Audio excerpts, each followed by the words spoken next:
बेघर कर दिया गया। देखना पार्लियामेंट में कितना शोर मचेगा। लुटियंस दिल्ली पे कब्जा यानी पूरे देश पे कब्जा, क्योंकि वहां बेल या बजर था ही नहीं। लोग सच नहीं, सच की कहानी सुनना पसंद करते हैं। जुडिशियल इंक्वायरी की मांग की तो वो मांग पूरी क्यों नहीं हुई? शरणार्थी भाई बहनों को टमाटर भेंट किए जाएंगे। आपकी अपनी हिंदुओं की हितैषी, हिंदुओं का ख्याल रखने वाली जम्मू राष्ट्रवादी पार्टी। कश्मीर के महानवा वोट से नहीं डरते हैं क्योंकि वो मुसलमान हैं। कश्मीरियों के रगों में वो चाहे हर भारतीयों का खून है। कश्मीर चल रहा है।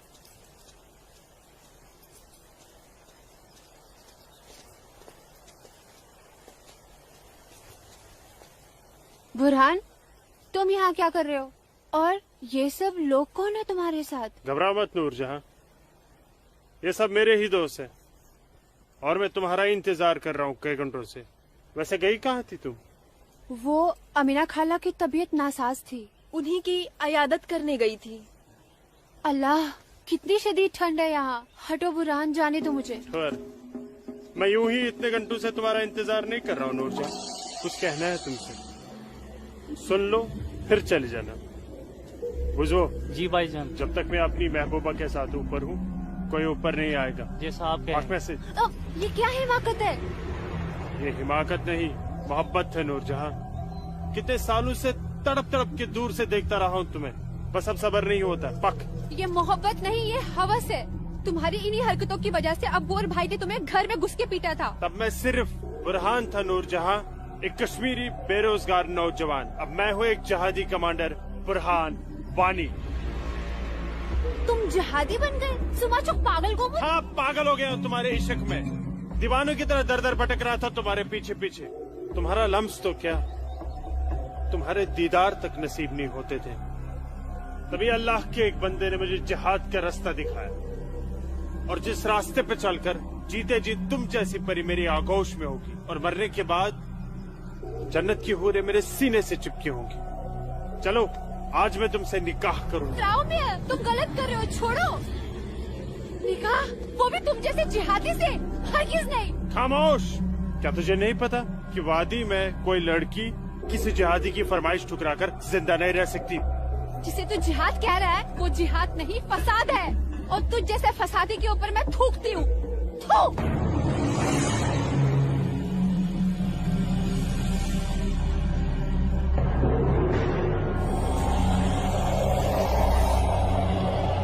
कि तूने मेरे मुंह पर नहीं अपने सुनहरे मुस्तकबिल पर थूका बदबख्त। अरे चाहता था मैं तुझे अपनी शरीक हयात बना रहा था, लेकिन अब तू मेरे बिस्तर की जीनत बनेगी। और मेरा जब तक दिल चाहेगा मैं तुझे अपनी रखेल बना के रखूंगा, और उसके बाद तू जहादियों का मन बहलाने के काम आएगी। आज तेरा आवाज में क्या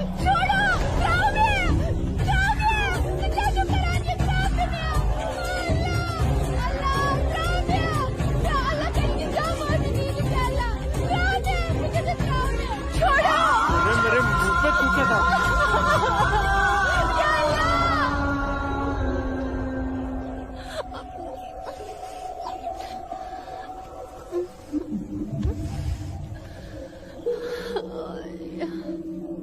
बुरहान, तूने मेरे साथ अच्छा नहीं किया। इसका अंजाम तू जरूर भुगतेगा।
सर।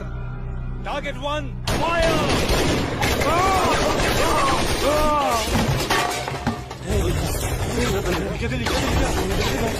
गोली के बाद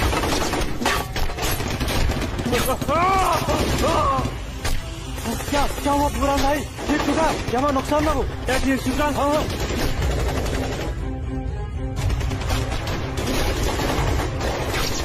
अल्लाह,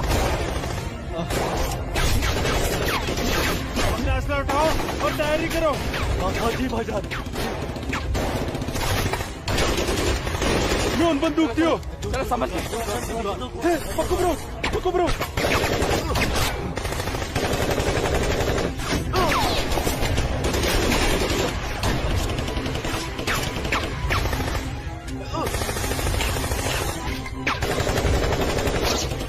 ये सब तेरे वजह से हुआ है। क्या? भाग गई वो लड़की। ये मुखबरी जरूर तेरी उस महबूबा लूट जाने की है। बिल्कुल सही कहा, ये उसने किया है। अरे यार तुम घबराओ मत, कुछ देर के लिए इन आर्मी वालों को रोक के रखो, तब तक हमारा यहाँ से निकलने का बंदोबस्त हो जाएगा। अरे तकबीर, अल्लाहू अकबर।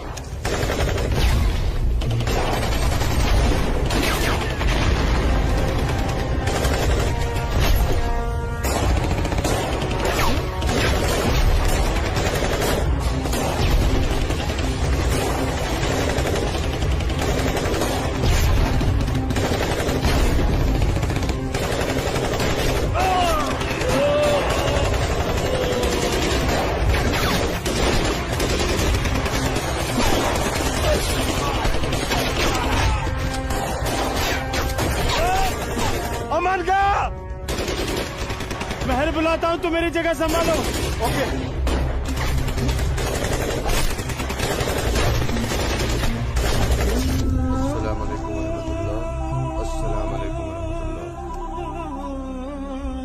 बोलो बुरहान। जनाब, आर्मी ने हमें चारों तरफ से घेर लिया और हमारा एक जहाज भी मारा गया है। मैंने तो तुम्हें और तुम्हारे साथियों को एक नई और महफूज जगह रखा था, तो फिर ये आर्मी को कैसे पता चला? जनाब, अभी इन बातों का करने का वक्त नहीं है, हमारे यहाँ से निकलने का बंदोबस्त कर दो। ठीक है, करता हूँ मैं कुछ। तुम घबराओ मत, अल्लाह तुम्हारे साथ है। जब तक लोग मदद के लिए नहीं आ जाते, तब तक तुम आर्मी को रोक के रखो। जी जनाब, हेल्प आ रही है अशरफ। अस्सलाम वालेकुम जनाब।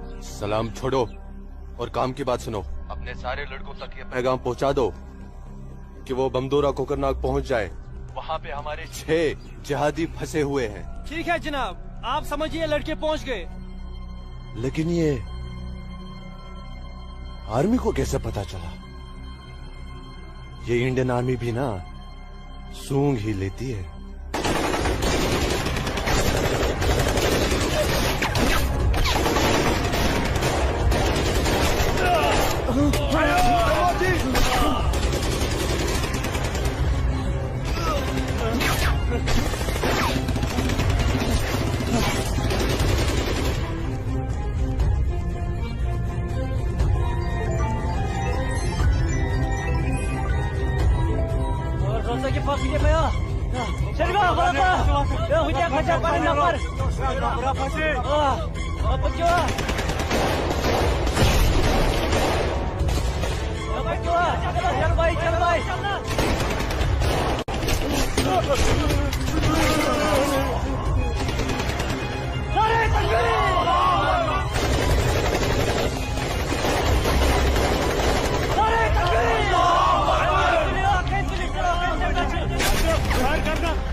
लगता कोई नहीं बचेगा। सही करो भाईजान, हमें सरेंडर कर देना चाहिए आर्मी वालों के सामने।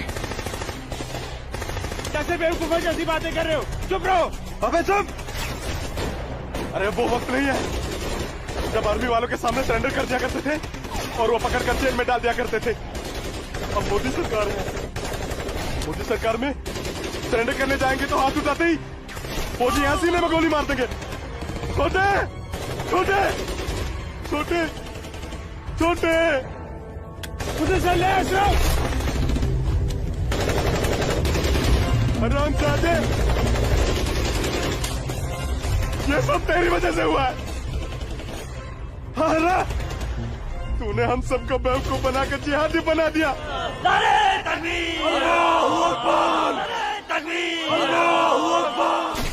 क्या कहता था तू? जिहादी बनकर हम घाटी पर राज करेंगे, हमारे पास दौलत होगी, हर एक इंसान हमसे खूब खाएगा, घाटी की हर एक खूबसूरत लड़की पर हमारा हक होगा। अरे 3 महीने हुए हैं जिहादी बने हुए, और देख देख आज मौत हमारे सामने खड़ी है। हिम्मत मत हार अशरफ, हमारे लिए मदद आती ही होगी। पोजीशन ले तू। या खुदा, मैं क्यों इन लोगों की बातों में आ गया? अच्छा भला इंजीनियरिंग की पढ़ाई कर रहा था। हरामजादे, तूने हमें जिहादी बना दिया। या अल्लाह। देख अशरफ, मदद आ गई है। अशरफ देख।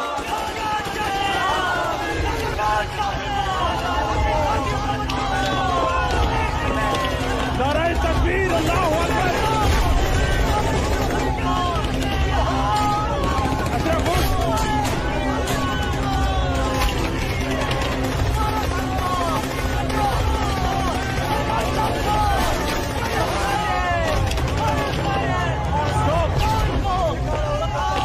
इन पर गोली चलाने का ऑर्डर नहीं है हमारे पास।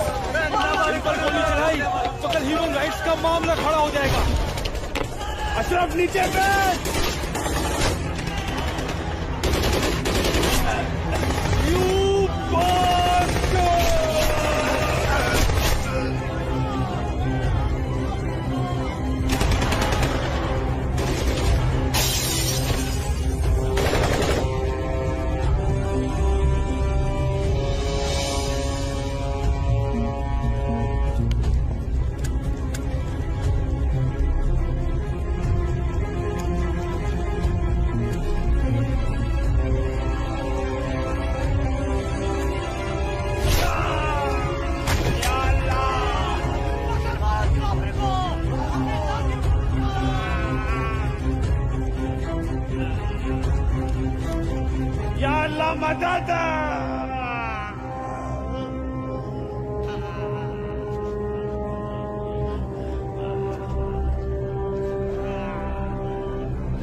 आपका स्वागत है। ये है अब तक की सबसे बड़ी खबर। आज सुबह सिक्योरिटी फोर्सेस ने सूचना मिलने पर कश्मीर के कोकरनाग में एक घर में छुपे 7 आतंकवादियों को घेर लिया। तब आतंकवादियों ने सिक्योरिटी फोर्सेस पर गोलियां चला दी, जिससे सिक्योरिटी फोर्सेस के कई जवान घायल हो गए। उसके बाद सिक्योरिटी फोर्सेस ने जवाबी कार्रवाई करते हुए 4 घंटे की मुठभेड़ में खतरनाक आतंकवादी बुरहान वानी और उसके 6 साथियों को मार गिराया। साल के आखिरी महीने में 6 आतंकी और कम हो गए बाबूजी। बेहद खराब हो गए हैं और 30 साल तो 300 से ज्यादा आतंकी जन्नत की हूरों के पास पहुंच गए। ये मोदी सरकार है, आतंकवाद का खात्मा करके ही दम लेगी। आर्मी वालों को खुली छूट दे रखी है। ठीक कह रहे बाबूजी आप। जो हो रहा है वो इस देश के लिए बिल्कुल सही हो रहा है। क्या सही हो रहा है? कितने पीएम आए, कितने पीएम गए, लेकिन हम कश्मीरी पंडितों की हालत वैसी की वैसी है, सुधरी नहीं। न हम अपने गांव जा पाए और न ही अपने पुश्तैनी घर। जाएंगे माँ, जरूर जाएंगे। मैं चलता हूँ माँ। नमस्ते। नमस्ते बाबूजी। चलो बेटा, चलो डिम्पी। दादाजी, हमारे पुश्तैनी गांव कहाँ पर है और हम क्यों नहीं जा पा रहे वहाँ पे? अरे बेटा, अभी तुम छोटे हो, जब बड़े हो जाओगे ना तुम्हें पता चल जाएगा। दादाजी, मैं बड़ा हो गया, प्लीज बताइए ना दादाजी, हमारा घर कहाँ पे है? बताता हूँ बेटा। बेटा, घाटी में अनंतनाग जिले में शेखपुरा नाम का एक गांव है। उस गांव का नाम उस जमाने में उमा नगरी हुआ करता था। उसी गांव में हमारा पुश्तैनी घर है बेटा। नहीं, नहीं, कश्मीर मेरा है, हमारा है। कश्मीर हमारा है, नहीं दूंगी। हाँ, कश्मीर मेरा है ना, नहीं दूंगी। ये झंडा हमारा है, नहीं, ये कश्मीर हमारा है। श्यामलाल मैं नहीं काका, दूंगी, मैं नहीं दूंगी। ये पागल लाजो क्या दीनानाथ काका की कोई रिश्तेदार है? नहीं बेटा, ये हमारे कश्मीर के उस हिस्से की रहने वाली एक अभागन है, जो हिस्सा अब पाकिस्तान में है, जिसे पीओके कहते हैं। बहुत छोटी थी, विभाजन के वक्त बेहोशी की हालत में एलओसी के पास गांव वालों को मिली थी। इसे अपनी हवस का शिकार बनाया था पाकिस्तान के उन दरिंदों ने। उसी सदमे की वजह से इसकी हालत आज तक ठीक नहीं हुई। आज भी इसको ऐसे दौरे अक्सर पड़ते रहते हैं। लाजो, क्या हुआ क्या हुआ क्या हुआ क्या हुआ क्या हुआ लाजो? वो लोग मार डालेंगे। कोई नहीं मारे, कोई नहीं ये मेरा मारेगा झंडा है, तुझे। मैं हूं नहीं ना, दूंगी। कोई नहीं मैं मारेगा। नहीं शांत हो दूंगी। जा, शांत हो जा। मुझे- कोई नहीं मुझे झंडा भूख लेगा लगी। तेरा। भूख लगी है ना? भूख ले, चलो चलो घर चलो, घर चलो, चलो घर चलो। भूख लगी, भूख लगी है बहुत ना? भूख लगी। चलो चलो चलो ये चलो लोग मार चलो, डालेंगे। घर चलो। वो बोले मार डालेंगे मुझे, मार डालेंगे। कोई कुछ नहीं करेगा तुम्हें। शांत हो जाओ, बिल्कुल शांत हो जाओ और शांति से यहाँ बैठ जाओ। बैठ जाओ, बैठ बैठ बैठ जाओ, बैठ जाओ। यहाँ रखो झंडा, झंडा यहाँ रखो, झंडा। अरे गिर गया झंडा, झंडा संभाल के रखो। भूख लगी है ना तुम्हें? अभी लाता हूँ। हाँ, ये आपका पिला। हाँ, आ रही हूँ। सबको मार डालूंगी। बाबूजी आ गए, बाबूजी आ गए, बाबूजी आ गए। तो पिला। ये लाजो आई है, उसे भूख लगी है, कुछ खाना। अच्छा अच्छा, मुझे भूख लगी है, लाजो। मुझे उधर भी जाना है। लाजो माँ के लिए कुछ खाने को ला बेटा। बोल ना। हाँ हाँ, अभी आई। बाबूजी आप कहाँ रोटी गए हो? थे? बाबूजी मैं आपका कितने देर से इंतजार कर रोटी रहा खा के हूँ। झंडा लेके जाना है। हाँ हाँ, आ रही हूँ। देख देख देख देख, उधर देख। है वो लोग आ रहे हैं। खाओ खाओ खाओ लाजो। रोटी रोटी रोटी। नहीं नहीं, तुम खाओ। बाबूजी सूरज भैया कहाँ है? सूरज बाद में होगा। अरे मेरा बच्चा, अरे मेरा बच्चा, अरे कोई बचाओ, अरे बचाओ।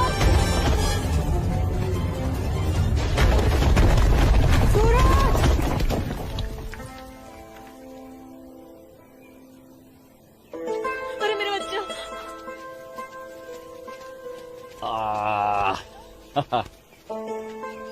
बहुत बहुत शुक्रिया सूरज बाबू, आपने मेरे बच्चे की जान ऐसी बचा कोई ली। बात नहीं, ये तो मेरा फर्ज था। आप संभालिए, शुक्रिया। तो ख्याल रखिए इसका। सूरज, तुम ठीक तो हो? तुम्हें कहीं लगी तो यहाँ नहीं? लगी। कहाँ? हाँ? यहाँ भी। क्या सूरज और तुमने? यहाँ तो बहुत जोर से लगी। आसमा आज क्या बहाना बना के आई? बस ऐसे ही, हमेशा की नमाज तरह की अखरोट तोड़ने का पाबंदी बहाना। बहुत जरूरी है। अच्छा सुनो, आगे से हमें बतौर खास फजर की नमाज, समझे ना? भाईजान, तुम जाओ, मैं आता हूँ। हाँ। ये मौलवी साहब की बात हमेशा सुना करो। अस्सलाम वालेकुम भाईजान। वालेकुम अस्सलाम। यहाँ क्या कर रही है? वो हाँ? वो मैं बाग में अखरोट तोड़ने आई थी, लेकिन बाग वाला बाग में था, इसलिए वापस लौट आई। फिक्र मत कर, बहुत जल्द ये बाग अपना होने वाला है। भाईजान, दिन में ही ख्वाब देखने लगे आप? तू इसे ख्वाब ही समझ, लेकिन ये ख्वाब बहुत जल्द पूरा होगा, तू देखना। अब चल, घर चल, अम्मी इंतजार कर रही होंगी। वापस जा बोलती हूँ। जा, कश्मीर हमारा। जा, चल जा, दाढ़ी नोच लूंगी। मारूंगा एक थप्पड़। भाईजान, चलो निकल जा, नहीं तुम लोग भाईजान। यहाँ से, चलो। छोड़ दूंगा तेरे। नोच लूंगी तेरी दाढ़ी। औरत है भाईजान, ऊपर से पागल है। जाने दीजिए बेचारी को। हमारा है। चलिए भाईजान, हमारा है कश्मीर, घर मेरा है चलिए। कश्मीर, समझ गए? अब तो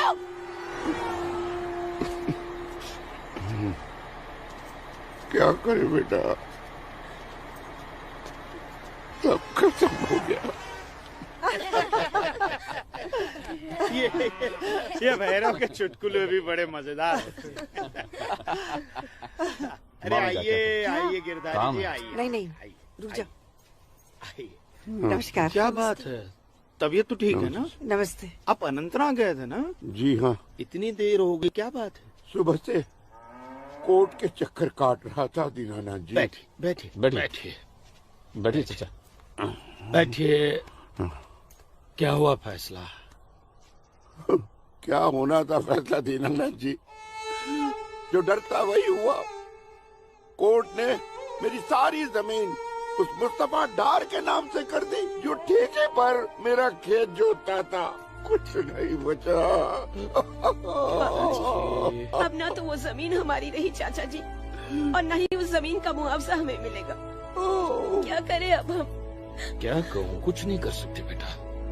हम हिंदुओं के खिलाफ ये नाइंसाफी धारा 370 की ही देन है। कश्मीरी पंडितों को बर्बाद करने के लिए ही बनाई थी।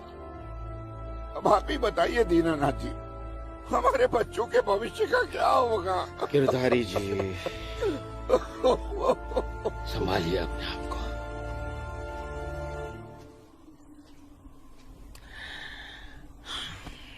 काका, ये धारा 370 क्या है? धारा 370 क्या है, ये जानने के लिए 42 साल पीछे जाना होगा बेटा। अंग्रेजों ने टू नेशन थियरी के तहत हिंदुस्तान के 2 टुकड़े कर दिए, एक हिंदुस्तान और पाकिस्तान। पाकिस्तान की बहुत इच्छा थी कि जम्मू कश्मीर का विलीनीकरण पाकिस्तान में हो जाए, और राजा हरि सिंह चाहते थे कि कश्मीर एक स्वतंत्र देश रहे। वो न हिंदुस्तान में विलीन होना चाहते थे न पाकिस्तान में। और तब पाकिस्तान ने खूनी खेल खेला। अक्टूबर 1947 में पठानी कबायलियों को जम्मू कश्मीर के खिलाफ उकसाया, कश्मीरी पंडितों का कत्लेआम करवाया। ऐसे हालात देखकर राजा हरि सिंह ने घबरा कर नेहरू जी से कहा, कृपा करके आप कश्मीर को बचा लीजिए। मैं ऐसे हालात में चाहता हूं कि कश्मीर का विलीनीकरण भारत में ही हो जाए, सेना भेजिए। लेकिन जब तक भारतीय सेना कश्मीर पहुंची, बहुत देर हो चुकी थी। न जाने कितने कश्मीरी पंडितों का कत्लेआम हो चुका था। कश्मीर का 1/3 हिस्सा पठानी कबायलियों ने अपने कब्जे में कर लिया था। लेकिन अपनी इस नीच हरकत के बाद भी पाकिस्तान बाज नहीं आया। पठानी कबायलियों और भारतीय सेना के बीच युद्ध जारी रखा पाकिस्तान ने। संयुक्त राष्ट्र सुरक्षा परिषद के 3 सदस्य आयोग की रिपोर्ट पर 13 अगस्त 1948 को पठानी कबायलियों और भारतीय सेना के बीच युद्ध विराम घोषित हुआ, और ये तय किया गया कि कश्मीर समस्या का हल जनमत के आधार पर ही होगा। सितंबर 1951 में मताधिकार के बाद एक बार फिर जम्मू कश्मीर के भारत में विलय की पुष्टि की गई, मगर इसी दौरान शेख अब्दुल्ला ने अपने हाथों से धारा 370 का ड्राफ्ट तैयार किया और नेहरू जी को सौंपा। सरदार पटेल और आम्बेडकर साहब की मर्जी के खिलाफ 1952 में नेहरू जी ने इसे लागू भी कर दिया। इसी धारा 370 की वजह से नेहरू जी ने कश्मीर को एक ऐसा विशेष दर्जा दे दिया जिसमें जम्मू कश्मीर राज्य ने हिंदुस्तान से अपना एक अलग संविधान स्थापित कर लिया। इसी धारा 370 की वजह से हमारे हिंदुस्तान का राष्ट्र ध्वज अलग है और कश्मीर का भी ध्वज अलग। इसी धारा 370 की वजह से कश्मीर की कोई भी महिला यदि भारत के किसी भी अन्य राज्य के नागरिक के साथ शादी करती है तो उस महिला की नागरिकता समाप्त हो जाती है। लेकिन यदि वो महिला अगर किसी पाकिस्तानी नागरिक के साथ शादी करती है तो पाकिस्तानी नागरिक कश्मीर का नागरिक हो जाता है, हिंदुस्तान का नागरिक हो जाता है। इसी धारा 370 की वजह से भारत के किसी भी अन्य राज्य का नागरिक जम्मू कश्मीर में जमीन खरीद नहीं सकता, व्यापार नहीं कर सकता।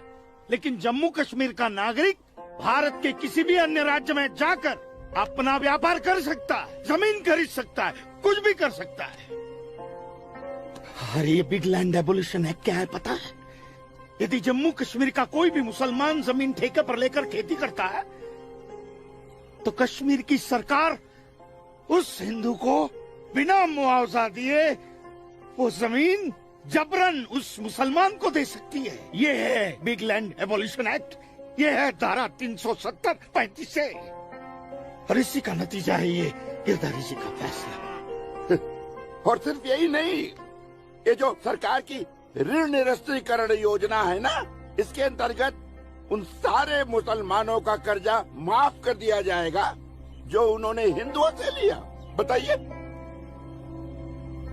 सरकारी नौकरियों में 5% का आरक्षण हम हिंदुओं के लिए किया है। सारे हिंदू कश्मीर से चले जाएं, यही चाहता है पाकिस्तान, और यही चाहते थे शेख अब्दुल।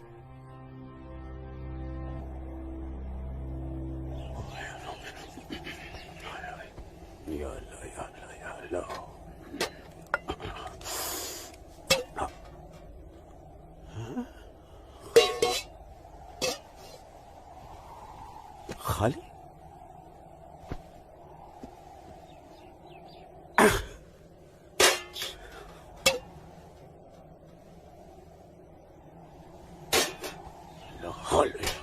एक रोटी नहीं इस घर में।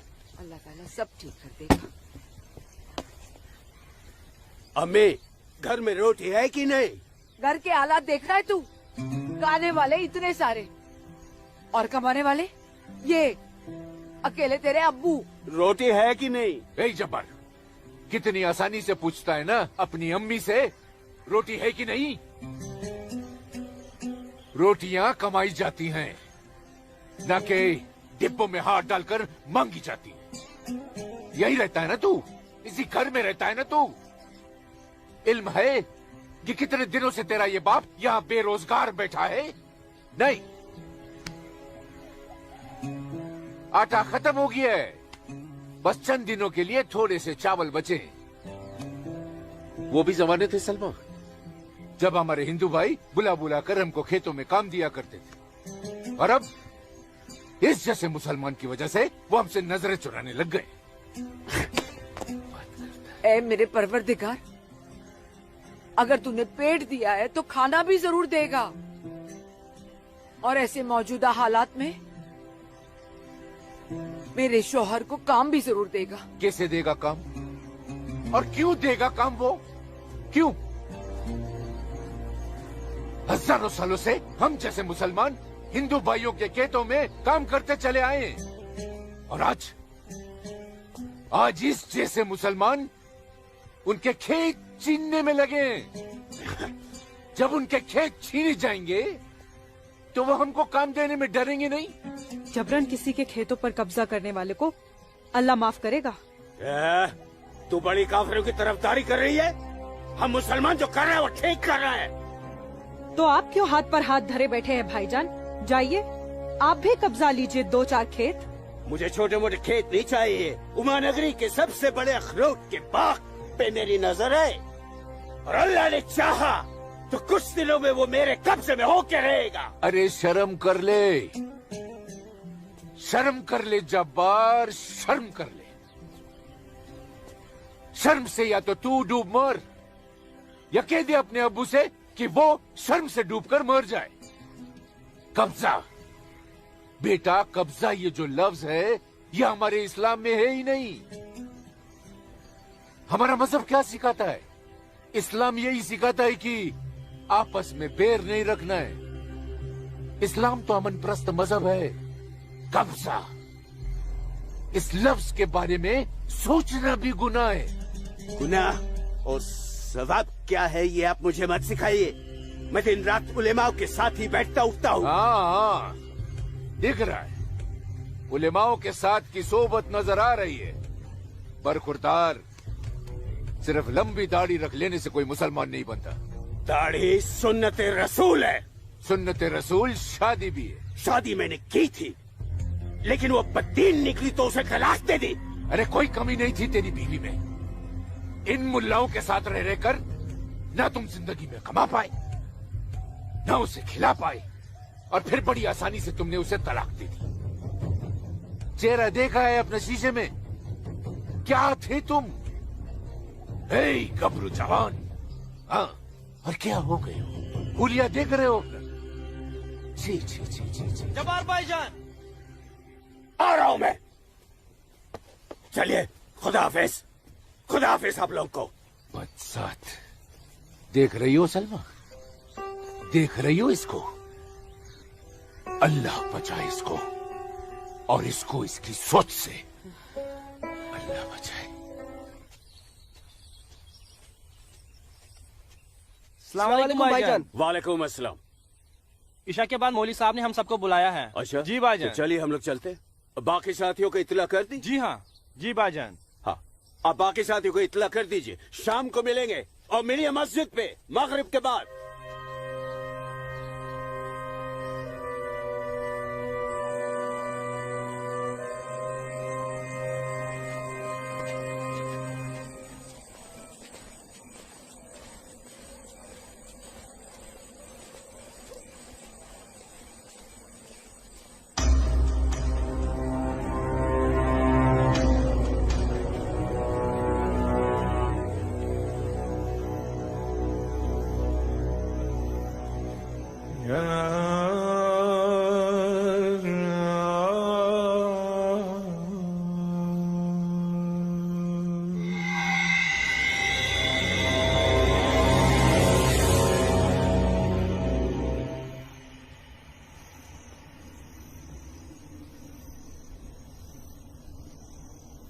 खुशामदीद बिरादरान इस्लाम।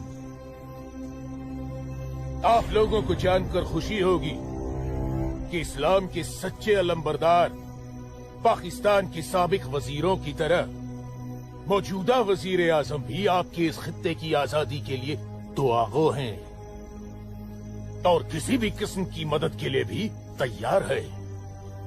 हजरत,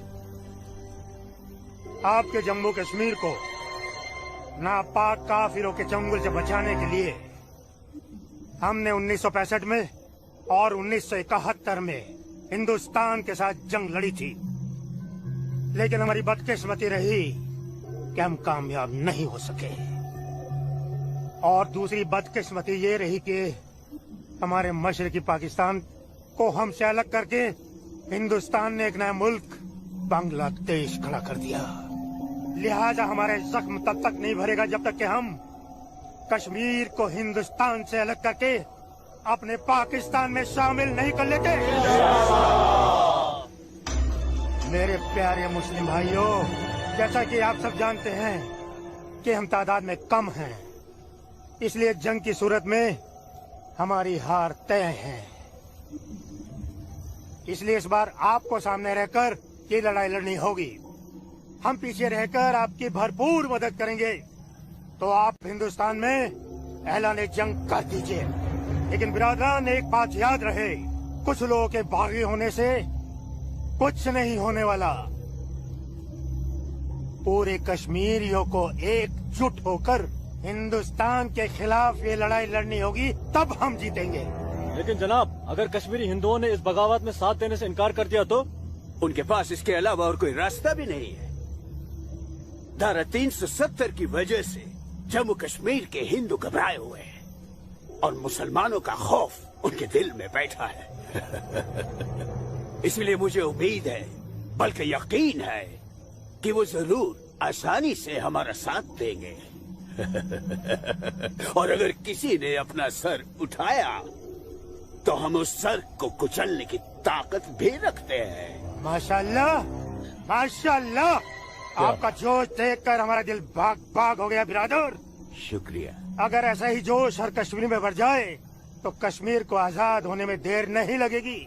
आमीन। आमीन। होने वाले आजाद कश्मीर के बाशिंदों, अब हम आपसे इजाजत चाहेंगे।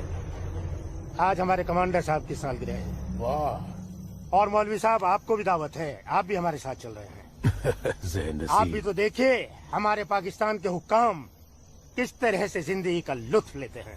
वाह। नाराए तकबीर, अल्लाहू अकबर, नाराए तकबीर, अल्लाहू अकबर। अरे गोविंद, सेब तैयार हो गए। सूरज। अस्मा, तुम यहाँ? हम तो 2 बजे मिलने वाले थे ना। सूरज, मुझे तुमसे बहुत जरूरी बात करनी थी, इसलिए दोपहर तक का इंतजार नहीं कर सकती थी। ऐसी क्या जरूरी बात थी? सूरज, कल मैं भाईजान का पीछा करते हुए मस्जिद गई थी। वहाँ मैंने देखा कि मौलवी साहब और 2 पाकिस्तानी उमा नगरी के मुसलमान लड़कों को हिंदुस्तान के खिलाफ बगावत के लिए भड़का रहे हैं।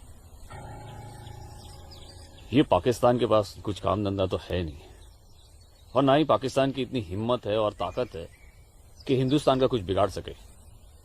तुम चिंता मत करो, ये सब करने से कुछ नहीं होगा। हालात की संगीनी को समझो सूरज। वो कुछ कर पाए ना पाए, लेकिन हिंदू और मुसलमानों के बीच नफरत की दीवार तो खड़ी कर सकते हैं। उसका असर मुझे अभी से दिखाई दे रहा है। कोई कितनी भी बड़ी दीवार क्यों ना खड़ी कर दे, हमारा प्यार सारी दीवारें गिरा देगा।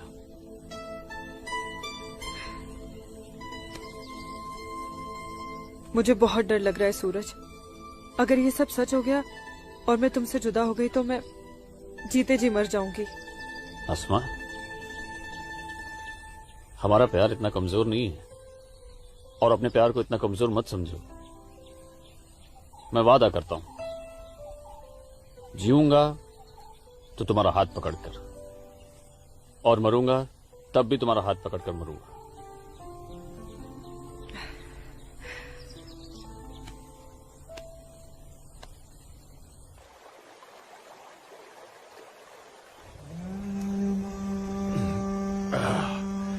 बिरादर, हमारा मेहमान नवाजी में कहीं कोई कमी तो नहीं रह गया है? नहीं, बिल्कुल नहीं जनाब। इतनी उम्दा शराब के साथ रक्कासा का वो थिरकता हुआ बदन, ओए होए, जिंदगी का मजा आ गया। अरे आप बदबख्त, हमारे मेहमान का जाम बनाओ। माफ कीजिएगा जनाब, इस्लाम में शराब हराम है। ओ हाँ, हराम। और सुअर? लाहौल विला कुवत जनाब, वो भी तो हराम है। तो ये समझ लीजिए मौलवी साहब कि हम आधे मुसलमान हैं, शराब पीते हैं, सुअर नहीं खाते।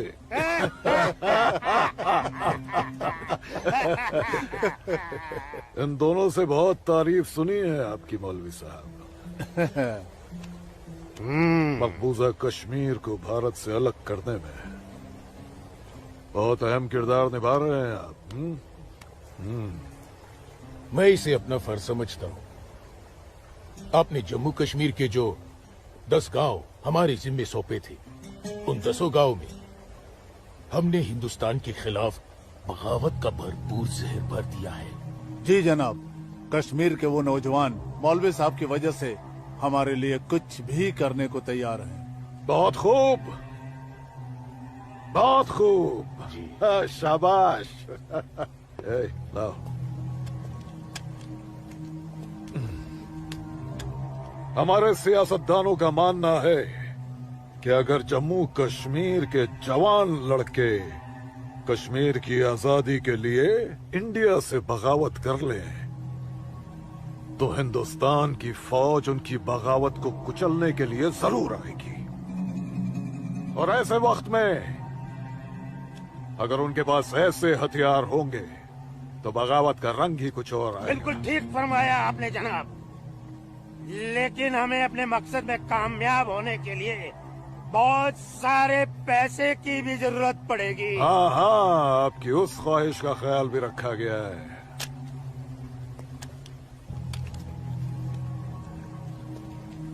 ये देखिए, जम्मू कश्मीर के तमाम बच्चों के लिए असला, बंदूक वगैरह खरीदना मुमकिन नहीं है, तो उनको तलवारें खरीद के दी जाए। उनकी तलवारों के लिए ये पैसा दिया गया है।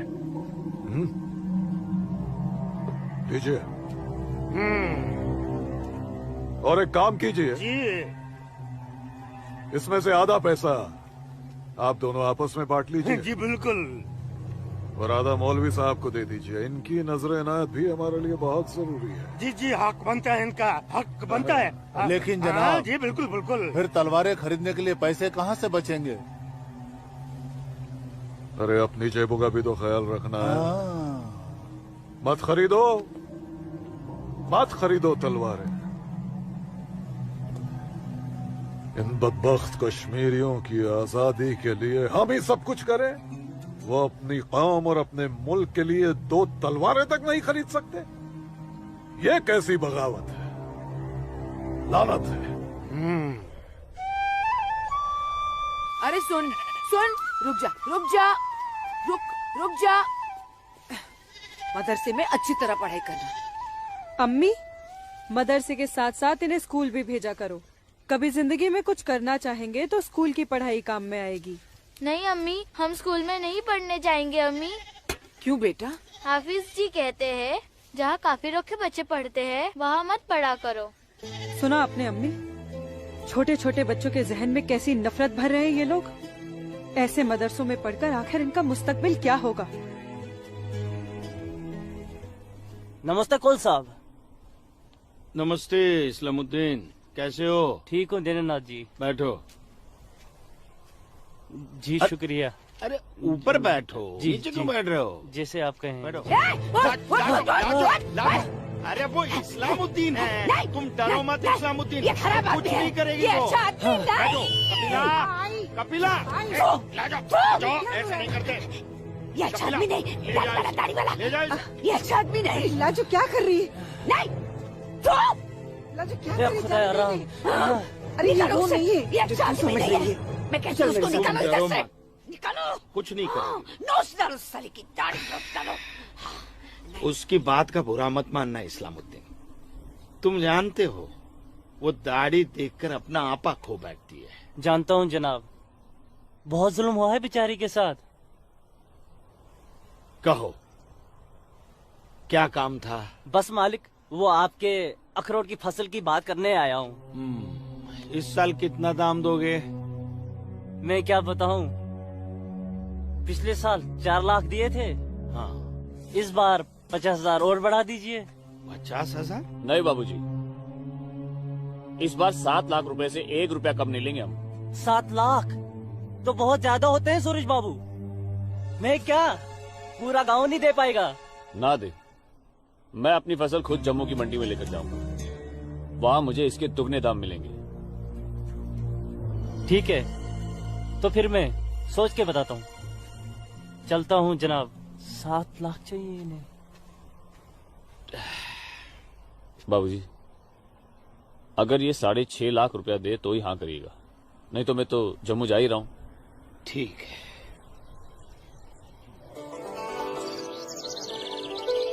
बाखुदा, कश्मीर में मुसलमानों की हालत दिन ब दिन खराब होती जा रही है। कहने को धारा 370 लगी हुई है, जिसमें मुसलमानों को हिंदुओं पे फोकियत दी गई है, लेकिन भूखे सिर्फ मुसलमान ही मर रहे हैं। सच कह रहे हो इस्लाम भाई, ठेके पे खेत देना तो दूर, अब तो ये हिंदू हमें खेतों में मजदूरी भी नहीं करने देते। मजदूरी छोड़ो, अब तो वो लोग हमारे साथ खरीदो फरोख्त से भी गुरेज कर रहे हैं। दीननाथ कोल के पास गया था मैं आज अखरोट की फसल खरीदने, लेकिन उसके साहबजादे ने साफ इनकार कर दिया। कहने लगा मैं अपनी फसल जम्मू की मंडी में जाके बेचूंगा। अगर यही हालात रहे तो अपने बच्चे तो भूखे मर जाएंगे इस्लाम भाई। इसीलिए तो आप लोगों को बुलाया है। सोचू आगे क्या करें। आप ठीक कह रहे हैं, कुछ तो करना पड़ेगा हमें। अल्लाह मालिक है। चचा। हाँ बेटा। जम्मू वाली बस गई तो नहीं? अभी तो गई नहीं, बस आती ही होगी। सूरज, सूरज। अरे लाजोमा, जम्मू जा रहे हैं ना? हाँ जम्मू जा रहा हूँ। जम्मू भूख भूख भूख भूख भूख लगी? क्या खाओगे? क्या खाओगे? तू खाना खाना। मैं मुझे भूख नहीं है, मैं खाना खा के आया हूँ। माँ को जानती हो ना, खाना खा के आया हूँ। भूख लगेगी जम्मू जाके खा लूंगा। हाँ लाजुमा जल्दी घर जा, माँ बाबूजी इंतजार कर रहे। खाना खाना। हाँ खाना खा लूंगा। Okay bye. खाना।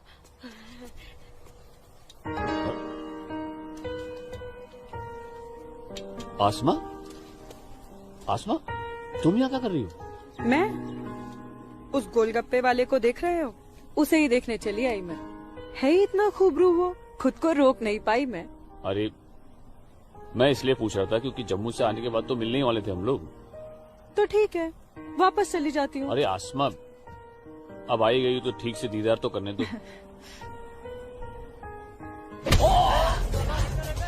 सूरज, या अल्लाह, छोड़ो मेरे सूरज को, मैं सूरज को मत मारो, छोड़ो मत मारो, मैं तुम लोग को मार डालूंगी, छोड़ दो उसे।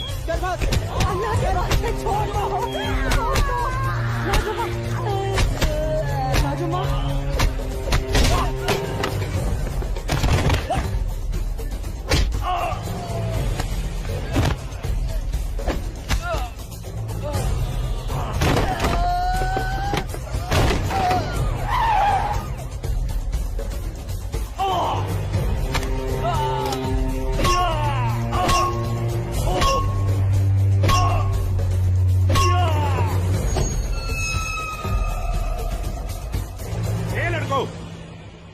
क्या गुंडागर्दी हो रही है?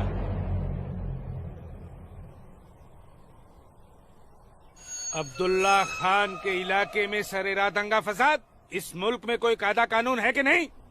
कमबख्तों ने सड़क को जंग का मैदान बना रखा है। सूरज, हवलदार खड़े क्या हो? डालो सबको गाड़ी में। सूरज, उन्हें जी को बताना पड़ेगा। देखो कैसे डर रहा है। अरे इस्लामुद्दीन, मैंने कहा ना तुमसे, लाजो घर पर नहीं है, क्यों डर रहे हो? जी जनाब। तो मैं 5.5 लाख में फसल अपनी समझूं?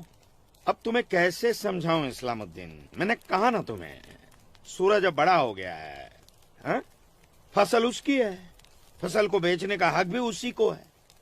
अब वो जम्मू गया है, शाम तक लौटेगा, कल आकर बात कर लेना। दीनानाथ जी। हाँ दीनानाथ जी। क्या हुआ गिरधारी जी, तबीयत तो ठीक है? मैं तो ठीक हूँ। सूरज को पुलिस पकड़ के ले जा रही थी। क्या कह रहे हैं आप? मैं सही कह रहा हूँ। मैं बस डिपो गया था कुछ काम से, वापस आने लगा तो देखा सूरज और कुछ और लड़कों को पुलिस जीप में बिठा के ले गई। कपिला, कपिला, क्या बात है? मैं जरा थाने जाकर आ रहा हूँ, आकर बताता हूँ। थाने? चलिए गिरधारी जी। अरे माँ, बाबूजी कहाँ गए? कह तो रहे थे थाने जा रहे हैं, पर हाँ बेटा, सूरज भैया को पुलिस पकड़ के ले गई। हाय राम। और बाबूजी वहाँ पे ही गए। हे भगवान, मेरे सूरज को बचा ले। अस्सलाम वालेकुम भाईजान। वालेकुम सलाम। अब बताओ बे लफंगो, सरेरा क्यों मारपीट कर रहे थे तुम लोग? बोलो। जनाब, हमने कहा मारपीट की, पीट तो यही रहा था हम सबको। देखिए जनाब, हमारी क्या हालत कर दी। अस्तगफिरुल्लाह, एक अकेले काफी से 4 मूमिन पिट कर आए हो तुम लोग। हीरो समझता है अपने आप को, गुंडागर्दी करता है सरेआम। क्या खाता बे? अखरोट। Shut up. मेरा मतलब जनाब, ये तो खाते पीते घर का है, हम लोगों को तो 2 वक्त की रोटी नसीब नहीं होती, इसलिए कहा जनाब। चुप खबीस, अपनी बुज़दिली को गरीबी का जामा मत पहना। बहुत शौक है गुंडागर्दी करने का। शुरुआत इन लोगों की तरफ से हुई थी। ये झूठ बोल रहा है जनाब।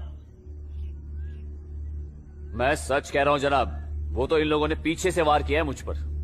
सामने से आते तो यहां खड़े रहने के लायक नहीं रहते। इंस्पेक्टर अब्दुल खान नाम है हमारा, हाकिम इलाका है हम, सच और झूठ बाखूबी समझते हैं।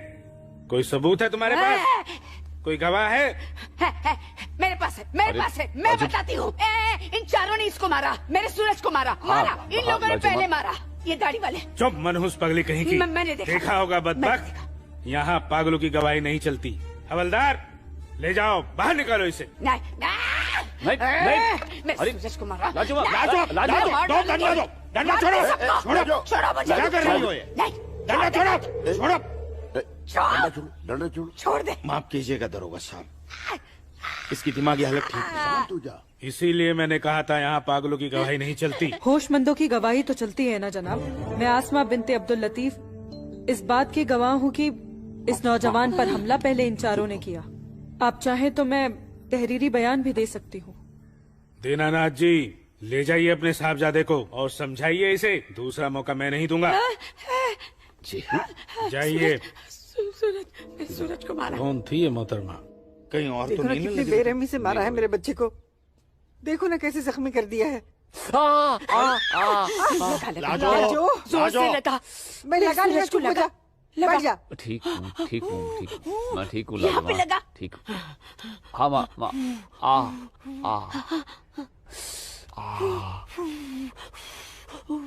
बाबूजी मैं सच कह रहा हूँ, इसमें मेरी कोई गलती नहीं है। मैं जानता हूँ बेटा, कश्मीर की परिस्थिति ठीक नहीं है बेटा। ये वोट बैंक की राजनीति करने के लिए ये मुसलमानों की संख्या बढ़ा रहे हैं।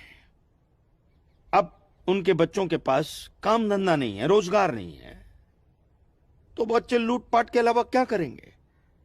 वो लड़की अपना बयान नहीं देती तो पुलिस नहीं छोड़ती तुम्हें। कौन थी कौन वो लड़की? वो जान पहचान है बस। ठीक है, आराम करो बेटा।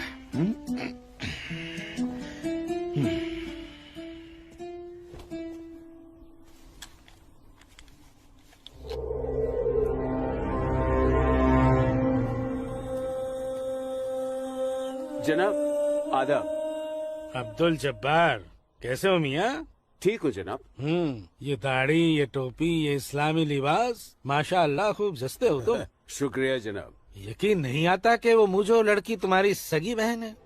जनाब आप किसके बारे में बात कर रहे हैं? मैं कुछ समझा नहीं।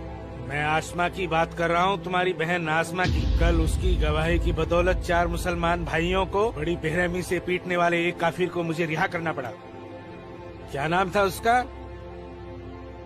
सूरज कौल। मुझे इल्म नहीं, कोई इल्म नहीं है इसके बारे में। वो कल थाना आई थी उस काफिर के लिए गवाही देने। जनाब मैं अभी जाकर समझाता हूँ उसे। तहम्मल जब्बार मियाँ, तहम्मल। ये मसला गुस्से से नहीं, अक्ल से सुलझेगा। मौलवी साहब तो तुम्हारी पहचान वाले हैं ना? जी। वो इस्लाम का हवाला देकर समझाएंगे उसे, मुमकिन है समझ जाए। जी बेशक, इजाजत दीजिए। खुदा हाफिज। अल्लाह हाफिज।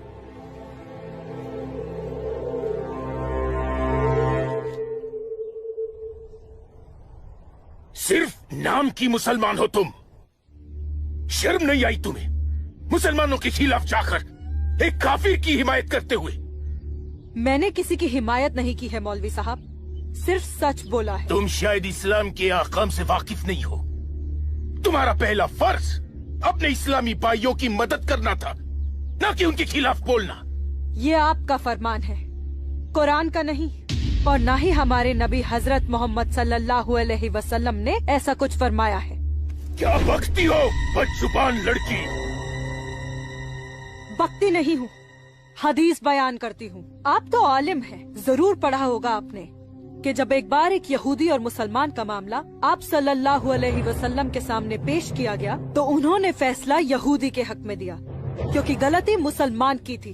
या फिर कह दीजिए कि ये हदीस झूठी है। मौलवी साहब से जबान लड़ाती है लड़की। तू चुप कर। तू चुप कर जब्बार।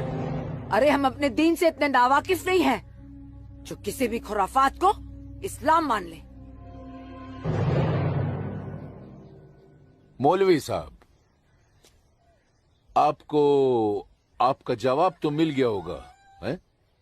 अब मेहमान नवाजी का मौका तो दीजिए। कावानोश फरमाएंगे आप? वो क्या है कि हमारी ये जो बड़ी बेटी है ना, कमाल का क्वावा बनाती है, पी लीजिए। आप पिएंगे? आज की लड़की हमें हदीस सिखाएगी। शाबाश मेरी बच्ची, शाबाश। तूने उस मौलवी को उसका सही चेहरा दिखा दिया और हम बहुत खुश हुए तुमसे। जीती रहो।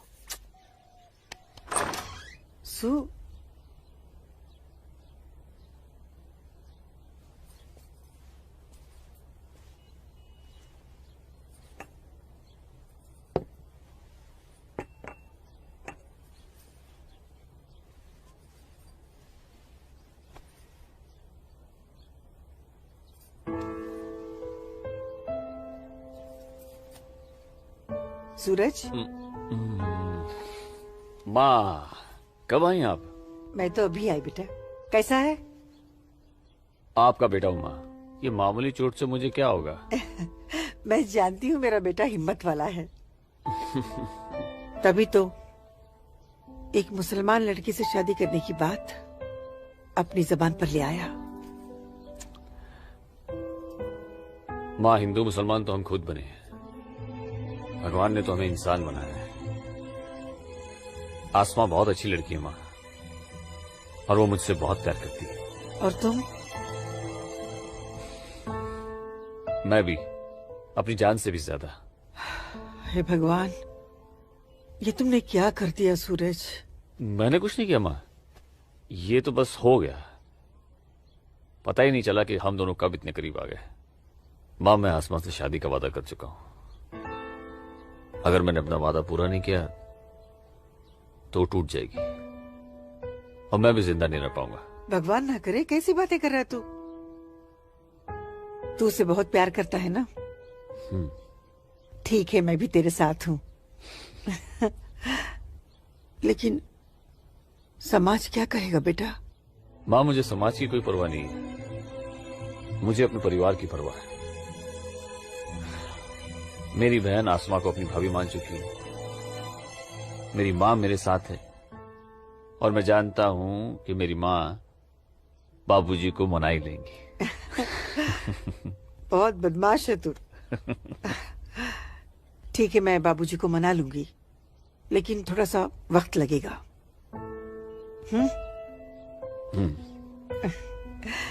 चल दूध पी ले।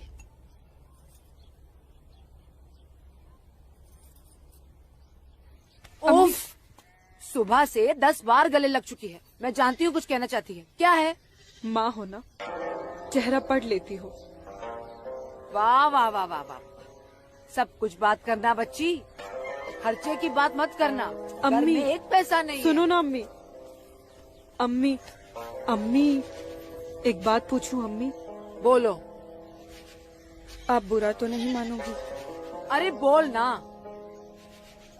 अम्मी, क्या एक मुसलमान लड़की एक हिंदू लड़के से मोहब्बत कर सकती है? कर सकती है? कर सकती नहीं मेरी बच्ची, कर चुकी है। वरना उस लड़के के हक में बोलने की हिम्मत नहीं रखती। अम्मी, सब कुछ जानते हुए भी आपने मुझे कुछ नहीं कहा। तेरी माँ हूं ना, अपनी बच्ची की खुशी चाहती हूँ। अम्मी, अम्मी, सूरज मुझसे शादी करना चाहता है, आपको कोई एतराज तो नहीं? मुझे कोई एतराज नहीं, तेरे अब्बू को भी मना लूंगी, लेकिन तेरे नसीब का क्या करूं? तूने एक मुसलमान के घर में जन्म लिया है, और ये कौम के ठेकेदार तुम दोनों को जीने नहीं देंगे। तुम दोनों को मार देंगे बच्ची, मार देंगे। लेकिन अम्मी, हम एक दूसरे के बिना जी भी तो नहीं सकते। तुम दोनों एक दूसरे के साथ रहना चाहते हो ना, तो तुम दोनों यहाँ से बहुत दूर चले जाओ, जहाँ लोग तुम्हें हिंदू मुसलमान नहीं, सिर्फ इंसान समझे। भाग जा मेरी बच्ची, भाग जा। मेरी बच्ची भाग जा।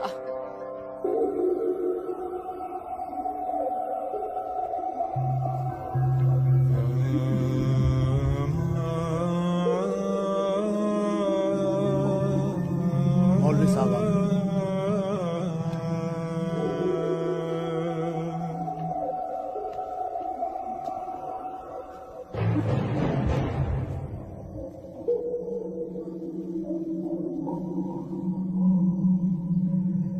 हजरात, वो वक्त आ चुका है